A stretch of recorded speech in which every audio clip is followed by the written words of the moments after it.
कहानी की शुरुआत में हम बिल नाम के एक हैकर को देखते हैं जो इस वक्त पुलिस के सीसीटीवी सिस्टम को हैक कर रहा था। तभी एक ऑफिसर को अपनी स्क्रीन पर कुछ हलचल महसूस हुई, मगर वो कुछ समझ नहीं पाया और उसे लगा कि ये कोई मामूली सी बात होगी। उसी पल अचानक एक अलार्म बज उठा जिसने पुलिस को सतर्क कर दिया और पता चला कि एक बड़े बैंक में कुछ गड़बड़ हुई है। ये देख उन्होंने तुरंत सबसे बेहतरीन टीम को वहाँ भेजा और स्पाइस नाम के अपने एआई सीसीटीवी सिस्टम को एक्टिवेट कर दिया। कंप्यूटर ने शहर के हर कैमरा को चेक किया और चोरों की कार ढूंढ निकाली। जब उन्होंने चोरों को देखा तो उनके हाथ बिल्कुल खाली थे। फिर कई पुलिस की गाड़ियां उस तरफ दौड़ पड़ी, मगर वहां पहुंचे तो सड़क बिल्कुल खाली मिली। स्टेशन में मौजूद ऑफिसर्स को अभी भी स्क्रीन पर चोरों की कार दिख रही है और आखिरकार उन्हें एहसास हुआ कि उनका कंप्यूटर भी हैक कर लिया गया है, जिसका मतलब था कि चोर पहले ही भाग चुके हैं। अगले दिन पुलिस को पता चला कि सिर्फ एक ही तिजोरी को लूटा गया है, जो कि एक अमीर बिजनेसमैन की थी, जिसने अपनी 500 करोड़ डॉलर की क्रिप्टो अकाउंट का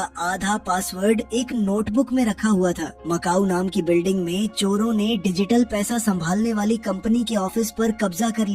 इसके चलते कुछ कर्मचारियों की पिटाई भी हो गई और जल्द ही पूरे स्टाफ को बंधक बना लिया गया। फिर एक कर्मचारी को कंपनी का मेन दरवाजा खोलने के लिए मजबूर किया गया और मैक ने एक कंप्यूटर का इस्तेमाल करके बिल को सारी जानकारी दे दी। तब उन्हें पता चला कि ये कंपनी तो बड़े बड़े लोगों के साथ काम करती है। इसमें देश की सबसे बड़ी क्रिप्टो कंपनी का मालिक भी शामिल है। उसके अकाउंट में 10 अरब से भी ज्यादा पड़े हैं। बिल ने लीडर जॉन के मना करने के बावजूद भी मैक से कहा कि इसकी जानकारी भी कॉपी कर ले, लेकिन उसी वक्त पुलिस पहुंच गई और चोर तुरंत लिफ्ट की तरफ भागने लगे। जॉन लॉबी के एक कैफे में मौजूद था ताकि वो बिना शक पैदा किए वहां से निकल सके। हालांकि वो गलती से एक औरत के सामने आ गया जब वो फोन पर फोटो ले रही थी। उधर लिफ्ट से निकलते ही गैंग और पुलिस वालों के बीच में भागा दौड़ी शुरू हो गई। अपराधियों ने बाहर निकलने का रास्ता ढूंढते हुए कई लोगों को गिरा दिया, लेकिन आखिरकार उन्हें रास्ता बंद मिला और ऑफिसर्स उन तक पहुंच गए। दोनों टीम एक दूसरे से जबरदस्त तरीके से लड़ने लगी और इस लड़ाई में चोरों ने कैप्टन सैम को बंधक बना लिया। दूसरे ऑफिसर्स गोली नहीं चला सकते, इसलिए उन्हें चुपचाप देखना पड़ा और अपराधी कैप्टन के साथ लिफ्ट में भाग गए। बाहर जॉन ने अपने ड्राइवर से जाने के लिए कहा, जबकि गैंग अभी वापस भी नहीं आई होती।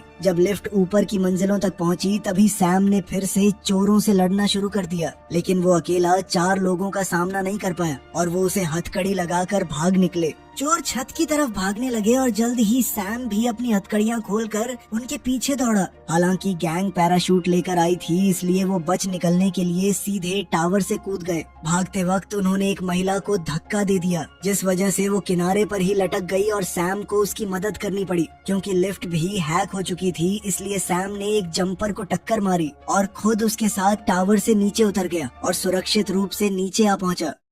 जब चोर एक होटल की छत पर उतरने लगे तो पुलिस की दूसरी टीम उनका इंतजार करने लग गई और फिर एक भयंकर युद्ध शुरू हो गया। अपराधियों ने आसानी से ऑफिसर्स को नीचे गिरा दिया और अपने औजारों और मुखौटों का इस्तेमाल करके छत से भाग गए। फिर उन्होंने जल्दी से अपने कपड़े बदल लिए, जबकि बिल सिक्योरिटी कैमरों की सारी फुटेज डिलीट करने लग गया ताकि स्पाइस उनका पीछा न कर सके। जल्द ही पुलिस का सीसीटीवी सिस्टम पूरी तरह बंद हो गया और सैम ने होटल में पैदल तलाश शुरू कर दी। पुलिस वालों ने अपने शरीर पर कैमरा फिट कर लिया ताकि वहां से गुजरने वाले हर व्यक्ति को रिकॉर्ड किया जा सके, उम्मीद करते हुए कि शक्ल पहचानने वाला सॉफ्टवेयर उन्हें पकड़ लेगा। जॉन भी भेस बदलकर होटल पहुंच गया और अपने गैंग से मैनेजर का ध्यान हटाने के लिए कई तरह की परेशानियां खड़ी करने लगा। चोर लगातार भेष बदलकर अलग अलग कमरों में घूमने लगे, जिससे वो खुद को कभी टूरिस्ट तो कभी कर्मचारी के रूप में बदलने लगे। इसी बीच सैम ने मैक को देखा और लिफ्ट में हुई लड़ाई की वजह से उसकी कान की बाली को पहचान लिया और बिना देरी के उसके पीछे भाग गया। लेकिन मैक कैफेटेरिया में कई कस्टमर्स में से एक बनकर छुप गया।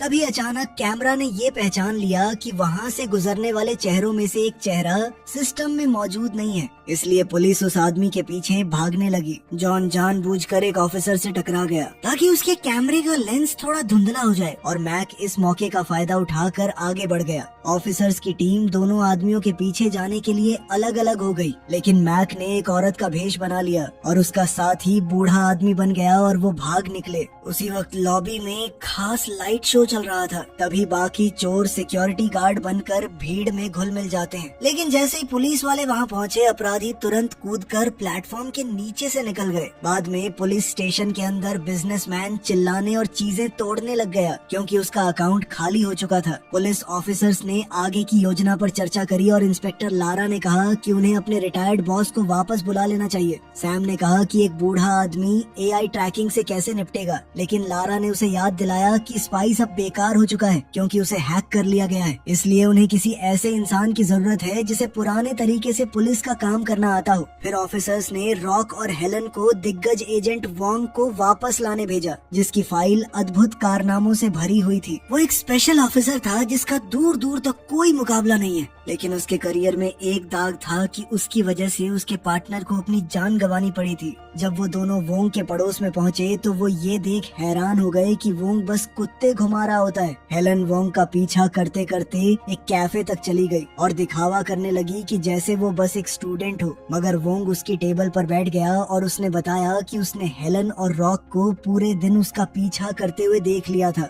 वोंग को उसका नाम भी पता होता है। फिर पता चला कि हेलन वोंग के मरे हुए सबसे अच्छे दोस्त की बेटी है और बचपन के बाद से उनकी मुलाकात नहीं हुई थी। वोंग उसे उसके पिता का बैज नंबर विरासत में लेने के लिए बधाई देता है और फिर उन सब गलतियों की लिस्ट बताता है जो इन दोनों ने वोंग का पीछा करते वक्त की थी। उसने रॉक का बैज भी बिना उसे पता चले चुरा लिया था। कुछ देर बाद वोंग स्टेशन पहुंच गया और पुलिस की इकट्ठा की हुई सारी फुटेज देखने लगा और सिर्फ कुछ मिनटों तक फुटेज देखने के बाद ही वोंग ने सारे चोरों को पहचान लिया क्योंकि उन्होंने कभी न कभी सीसीटीवी कैमरा की तरफ देखा था, ये चेक करने के लिए कि वो अभी भी ऑन है या नहीं। इधर अपने ठिकाने पर जॉन ने बिल को बर्बाद हुए वक्त के लिए पीटना शुरू कर दिया क्योंकि इस वजह से वो लगभग पकड़े गए थे। जब मैक उसका बचाव करने की कोशिश करने लगा तो जॉन ने उसे भी गुस्से से धक्का मारा क्योंकि सालों तक अंधेरे में रहने के बाद वो कैमरा में पकड़ा गया था। तभी एक लड़ाई शुरू हो गई और जॉन ने चाकू निकाल लिया, इसलिए सभी चोरों को मिलकर उसे शांत करना पड़ा। चोरों की जितनी स्क्रीनशॉट्स मिल सकती थीं, उन्हें इकट्ठा करने के बाद वोंग ने एक लंबे कोट वाले आदमी को नोटिस किया जो फुटेज में बहुत बार नजर आ रहा था। पुलिस को वो तस्वीर मिलती है जो उस औरत ने ली थी और सबने ही निष्कर्ष निकाला कि ये आदमी भी गैंग का हिस्सा था। तभी वोंग को एक पुराने एजेंट की याद आई जिसे शैडो के नाम से जाना जाता था, जिसने युद्ध के दौरान एक एलीट असैसिनेशन की टीम में सेवा दी थी। उसने दौलत की तलाश में सेना छोड़ दी थी और 1999 में बिना कोई निशान छोड़े गायब हो गया था। वोंग ने सोचा कि ये रहस्यमयी आदमी वही शैडो है जो अब वापस लौट आया है, इसलिए वोंग ने उसे ढूंढने के लिए एक टीम भेजना चाहा। लेकिन तब वोंग को पता चला कि अब तो ये सारा काम एआई से होता है, उनके पास सर्वेलेंस टीम है ही नहीं। लेकिन फिर भी उन्होंने इस केस के लिए वोंग को एक नई टीम बनाने का काम दे दिया। वोंग को भरोसा सा नहीं होता क्योंकि इतने कम समय में किसी को ट्रेन नहीं किया जा सकता। बाद में जिम के अंदर हेलन ट्रेनिंग करने की कोशिश कर रही होती है, लेकिन दूसरे पुलिस वाले उसका मजाक उड़ाने लगे और कहने लगे कि तुम पुलिस की नौकरी के लिए बहुत छोटी हो। हेलन ने पहले तो उन्हें अनसुना कर दिया, लेकिन फिर गुस्से में आकर उनसे लड़ने लगी और आसानी से एक ऑफिसर को उसके आदमियों के सामने धूल चटा दी। वोंग ने ये सब देख लिया और अकेले में हेलन को बधाई देने लग गया, ये कहते हुए कि इससे तुमने मेरी नजर में अपना सम्मान कमा लिया। शाम को वोंग ने छत पर शराब पी और हेलन के पिता की मौत को याद करने लगा। उसने मन ही मन अपने स्वर्गवासी दोस्त से हेलन का अच्छे से ख्याल रखने का वादा किया। अगले दिन वोंग ने सबको बताया कि मैं एक सर्वेलेंस टीम को ट्रेन करूंगा और हेलन भी टीम का हिस्सा बनी। वोंग उन्हें सिखाता है कि बिना दिखावा करे कैसे चले, कि किसी को भी वो पुलिस वाले न लगे। हर एक छोटी चीज को भी अच्छे से याद रखना होगा, फिर चाहे कैसी भी मुसीबत क्यों न आ जाए। सड़क पर पहले दिन टीम अपनी पहचान छुपाए रखने के लिए आम नागरिक होने का नाटक करने लगी, लेकिन वोंग ने हेलन को वैन में अपने साथ ही रखा क्योंकि वो उसका छुपा हुआ इक्का है। जब भी उनमें से कोई कुछ गड़बड़ करता तो वोंग उन्हें अच्छे खासे ताने सुनाता। 12 दिन बाद बिल एक आखिरी मिशन की प्लानिंग करने की कोशिश कर रहा होता है ताकि जॉन चैन से रह सके और वे सब हमेशा के लिए रिटायर हो सके। उसने सीईओ के अकाउंट की सर्वर लोकेशन ढूंढ निकाली, लेकिन उसके डिजिटल वॉल्ट तक पहुंचना आसान नहीं था। तभी कहानी कुछ साल पीछे चली गई जहां दिखाया गया कि सारे चोर अनाथ थे जिनसे मिलने जॉन अक्सर जाया करता था और पैसे भी दिया करता था। बदले में लड़कों ने 1999 में जॉन की मदद की थी जब पुलिस उसके पीछे थी और तब से आज तक वो सब साथ हैं। 15वें दिन पर हेलन खाना लेने बाहर गई, लेकिन जब वो वैन में वापस आ रही थी तो उसने नशे में धुत कुछ आदमियों को देखा जो लड़कियां छेड़ रहे थे। वोंग ने उसे याद दिलाया कि तुम अभी अंडर कवर हो और तुम्हें नॉर्मल पुलिस को बुलाना चाहिए, लेकिन हेलन ने उसकी बात अनसुनी कर दी और उन आदमियों का सामना करने चली गई। एक बार फिर लड़ाई शुरू हो गई। उसने बढ़िया मुक्केबाज चलाए, लेकिन अकेली वो इन सब का सामना नहीं कर सकती थी। उसी वक्त वोंग ने आके उसे बचाया और सबको पीट कर वहाँ से भगा दिया। बाद में वैन में वोंग हेलन को मिशन लगभग बर्बाद कर देने के लिए डांटने लगा। हेलन को नहीं लगता कि वो लोग असली काम कर रहे हैं, इसलिए वोंग उसे बताता है कि उसके पिता के साथ क्या हुआ था। अपने समय में वो दोनों 8 महीने तक अंडर कवर थे और अब जवान वोंग यूं बस वेट करते करते थक गया था। जब उसने कुछ अपराधियों को एक बच्चे को किडनैप करने की कोशिश करते देखा तो वो उन्हें रोकने के लिए कूद पड़ा और गैंग ने लगभग उसे मार ही दिया था। हेलन के पिता ने उसकी मदद करने की कोशिश की थी, इसलिए किडनैपर्स ने भागने से पहले उन्हें गोली मार दी।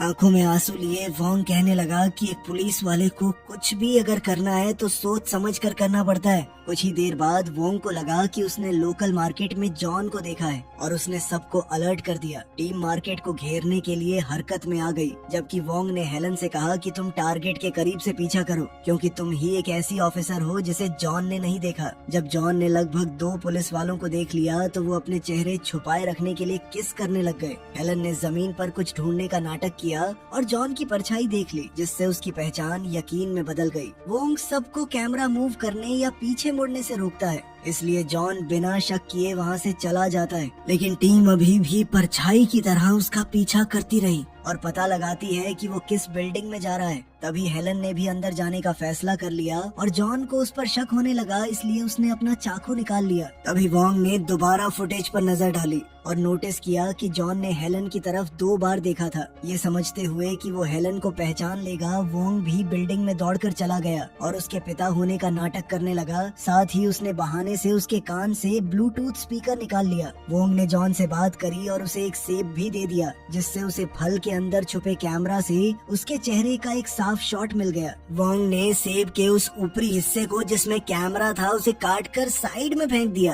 कि ये फल तो खट्टा है। जॉन ने उन पर अपनी नजर बनाए रखी, इसलिए वोंग ने एक अनजान फ्लैट का ताला तोड़ दिया और वे अंदर चले गए। तभी अंदर रहने वाली लेडी घबरा गई और वोंग को उसे चुप रखने के लिए पकड़ना पड़ा। लिफ्ट में थूके हुए उस कैमरा की मदद से टीम को पता चल गया कि जॉन कौन से फ्लोर पर निकला है, इसलिए रॉक जल्दी से आगे बढ़ता है और उस एरिया में कुछ कैमरास इंस्टॉल कर देता है, जिसकी मदद से उन्होंने पता लगाया कि जॉन के अपार्टमेंट का नंबर 8002 है। अब पुलिस वाले अपना अगला कदम उठा सकते हैं। वोंग की टीम ने सड़क के उस पार एक अपार्टमेंट किराए पर ले लिया ताकि दूर से जॉन पर नजर रखी जा सके और उसका कचरा चुराया जा सके। उन्हें फटे हुए सुडोकू पजल्स का एक ढेर मिला, लेकिन वो किसी से भी सॉल्व नहीं हुआ। इसी दौरान जॉन बबल रैप फोड़ने में अपना वक्त बिताता रहा। उसके बाद मार्केट में वोंग ने पड़ोसी होने का नाटक जारी रखा और जॉन उसके पास थोड़ी बातचीत करने आ गया, जबकि चुपके से वो उसकी तलाशी भी ले रहा होता है। दोनों ने अपनी नकली जिंदगियों के बारे में बात करी तो जॉन हाथ मिलाते हुए कहने लगा कि हाथ बहुत सख्त है तुम्हारा, क्या बात बंदूक चलाते हो क्या? इस पर वोंग ने बात घुमाते हुए कहा कि नहीं, एक्सरसाइज करता हूँ बचपन से, हाथ मजबूत तो होंगे ही। फिर वोंग ने जॉन को डिनर पर घर बुलाया और हैरानी से वो मान भी गया। शाम में वोंग और हेलन ने उस लेडी को उसका घर इस्तेमाल करने के लिए पैसे दिए। जब जॉन आया तो उसने हिडन डिवाइसेस से हर कोने को स्कैन कर लिया। डिनर के दौरान उसने अपना फोन टेबल पर रख दिया और हेलन ने भी ऐसा ही किया ताकि वो उसकी इंफॉर्मेशन चुरा सके। जॉन उनसे लगातार सवाल पूछता रहा ताकि ये देख सके कि उनकी कहानियाँ मेल खाती हैं या नहीं, और क्योंकि वोंग को हेलन के असली बचपन की जानकारियाँ पता होती हैं, इसलिए उसे एहसास होने लगा कि वोंग हमेशा दूर से उसकी रक्षा करता रहा है। जॉन के जाने के बाद वो बिल से वोंग और हेलन का इतिहास पता लगाने को कहता है। पुलिस को पता होता है कि उन्हें हैक किया जा रहा है, इसलिए उन्होंने उन दोनों की फेक प्रोफाइल्स बना रखी होती हैं। कुछ ही मिनट बाद किसी ने दरवाजा खटखटाया और वोंग ने जब उसे खोला तो सामने बिल का ट्विन ब्रदर टिम होता है। मारपीट शुरू हो गई और वोंग उसकी बंदूक गिराने में कामयाब हो गया, लेकिन टिम के पास दूसरी गन होती है। वो लगातार गोलियां चलाने लगा और वोंग बड़ी मुश्किल से किसी तरह बच पा रहा था। दोनों के बीच में अब जबरदस्त लड़ाई चल रही थी। बिल स्क्रीन्स पर लड़ाई देख रहा होता है, लेकिन वो परेशान नहीं होता क्योंकि ये हमेशा से उसके प्लान का हिस्सा था। डिनर के दौरान उसने हेलन के फोन को हैक कर लिया था और अब उसके पास पुलिस स्टेशन के अंदर वाले कैमरा का भी लाइव फुटेज है। सड़क के उस पार वाली टीम लड़ाई नहीं देख पाती क्योंकि बिल ने उनके कैमरास को हैक कर रखा था और उन्हें नकली फुटेज दिखा रहा था। उन्हें शक तो तब हुआ जब हेलन कमरे के अंदर आ गई, जबकि वो तो अभी भी स्क्रीन पे दिख रही थी। इसलिए वे जांच करने के लिए भाग पड़ते हैं। तभी बिल ने अपने भाई को इन्फॉर्म किया कि कॉप्स आ रहे हैं। इसलिए टिम ने जल्दी से काम खत्म करने के लिए धुआंधार गोलियां चलानी शुरू कर दी ताकि वोंग को छुपने पर मजबूर कर सके। फिर वो स्पेशल केबल्स का इस्तेमाल करके बैल्कनी और विंडो से कूदकर भाग गया।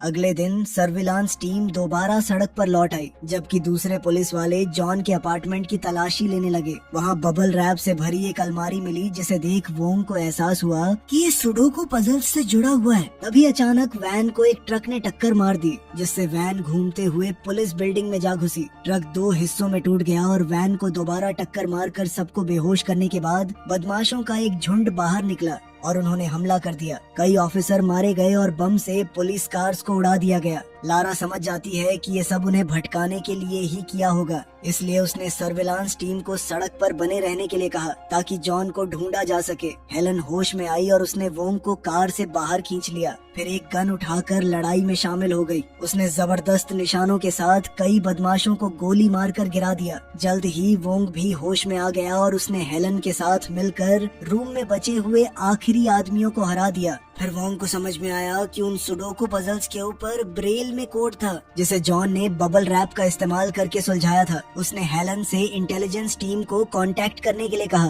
ताकि वो भी उसके अंदर छुपे कोड का पता लगा पाए। अब बाकी की टीम सीधा पुलिस स्टेशन के अंदर ही घुसती जा रही थी। इसी दौरान सर्विलांस टीम के 2 मेंबर्स ने जॉन को एक पुराने अनाथ आश्रम में ढूंढ निकाला। लारा उन्हें ऑर्डर्स देने ही वाली होती है कि तभी पुलिस बिल्डिंग की लाइट चली गई और पूरी टीम का संपर्क टूट गया। अनाथ आश्रम के अंदर जॉन को कुछ गुंडों ने घेर लिया और वो समझ गया कि बिल ने उसे धोखा दिया है, लेकिन इस उम्र में भी वो एक जबरदस्त फाइटर है और अपने चाकू के साथ एक ही वक्त में सभी गुंडों से लड़ने में उसे कोई दिक्कत नहीं होती। फिर भी उसे 2-3 बार चोट लग जाती है। स्टेशन में वोंग ने बदमाशों से लड़ना जारी रखा, जो खास तौर पर उसी के पीछे लगे हुए थे क्योंकि उसके सिर पर बड़ा इनाम रखा गया था। लेकिन उसने बदले में कई बदमाशों को मार गिराया। हेलन चुपके से इधर उधर घूमती रही जब तक कि उसे एक सैटेलाइट फोन नहीं मिल गया और वो रॉक को ब्रेल के बारे में बताने के लिए कांटेक्ट करने लगी। लेकिन एक बदमाश ने उस पर हमला कर दिया। दोनों में काफी लड़ाई हुई और बहुत जद्दोजहद के बाद हेलन बदमाश औरत को खिड़की के बाहर फेंक कर जीत गई। खुशकिस्मती से बैकअप आ गया और पुलिस फोर्स ने आखिरकार लड़ाई खत्म कर दी।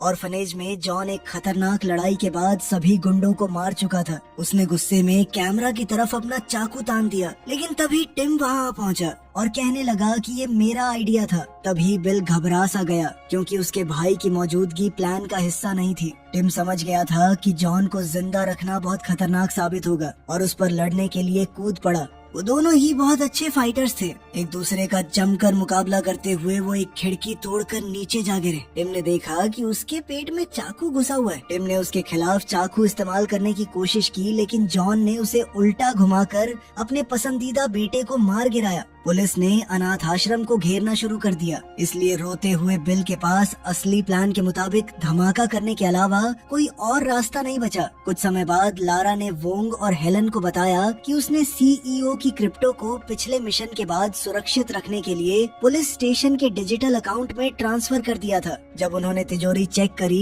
तो वो खाली मिली। पता चला कि वो चोर अपना भेस बदल कर आए थे। वो बैकअप टीम का हिस्सा होने का नाटक कर रहे थे, इसलिए जब बाकी सब घायल लोगों को बचा रहे थे तब उन्होंने तिजोरी लूट ली। अनाथ आश्रम में जॉन मलबे से जिंदा बाहर निकला और टिम के लिए रोने लगा। तभी पुलिस ने उसे घेर लिया और उसने खुद को उन्हें सौंप दिया और कहा कि मैं अपना जुर्म कबूल करूंगा। स्टेशन में लारा ने दोबारा स्पाइस ऑन किया और कंप्यूटर ने जल्दी ही चोरों वाली वैन ढूंढ निकाली। पुलिस उनका पीछा करते हुए उसी होटल तक पहुंच गई, इसलिए चोर अलग अलग दिशा में भागने लगे। वोंग ने लॉन्ड्री रूम में बिल को ढूंढ लिया और दोनों में मारपीट शुरू हो गई। तभी 2 और चोर बीच में आ गए और बिल को भागने के लिए कहने लगे और कहा कि हम वोंग को संभाल लेंगे। वो दोनों जोड़ी में एक ही तरह से लड़ने लगे, इसलिए वोंग को उनका सामना करने में दिक्कत होने लगी। बाहर हेलन ने नोटिस किया कि एक बड़ा इवेंट हो रहा है। उसने अंदाजा लगाया कि बिल भीड़ में छुपा हुआ होगा। लेकिन वो उसे ढूंढ नहीं पाती। पुलिस वैन में सैम जॉन को उसका फोन वापस देता है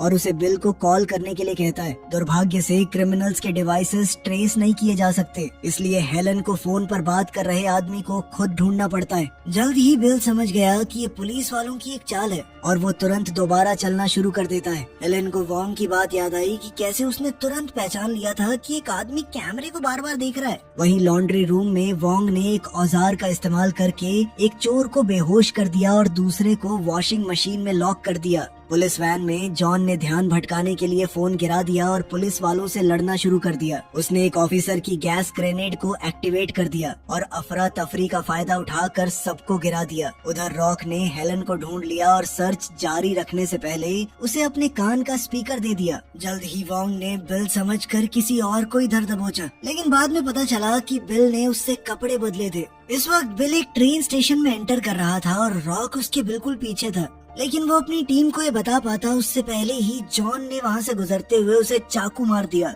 फिर जॉन ने बिल को पकड़ा और उसे भी दे दनादन कई वार करके मार डाला। मरने से पहले बिल ने उसे क्रिप्टो का पासवर्ड बता दिया। जब पुलिस लॉन्ड्री रूम में उन दोनों को अरेस्ट कर रही होती है, तब हेलन रॉक को ढूंढ लेती है, लेकिन वो भी मर जाता है। कुछ समय बाद पुलिस के पास जॉन के बारे में कोई लीड नहीं होती, क्योंकि चुराया गया पैसा मूव नहीं किया गया होता। वोंग ने बताया कि वो पुराने जमाने का चोर है, इसलिए हेलन को एहसास हुआ कि जॉन को क्रिप्टो कैश करना आता ही नहीं होगा। अब वो दोनों चुपके से उस बिजनेसमैन पर नजर रखने लगे और जब वोंग खाना लेने गया तब हेलन नोटिस करती है कि बिजनेसमैन एक होटल जा रहा है। वो उसका पीछा करती है और जान लेती है कि जॉन ने पासवर्ड के बदले पैसे मांगे हैं। उन्हें दोपहर में एक टी हाउस में मिलना होता है। अपनी टीम का इंतजार करने के बजाय हेलन अकेली टी हाउस चली गई और जॉन ने उसे तुरंत पहचान लिया। वो थोड़ा वक्त बर्बाद करने के लिए इधर उधर की बातें करती रही। जॉन ने उन्हें सुन लिया और जल्दी से हेलन को बेहोश कर दिया। फिर पिछले दरवाजे से भागने की कोशिश करने लगा, लेकिन वोंग पहले ही उसे बंद कर चुका था। वोंग ने जॉन का सामना किया, जिसने अपने चाकू से लोगों को मारना शुरू कर दिया था। क्लाइंट्स घबरा गए जब दोनों आदमियों ने लड़ना शुरू किया।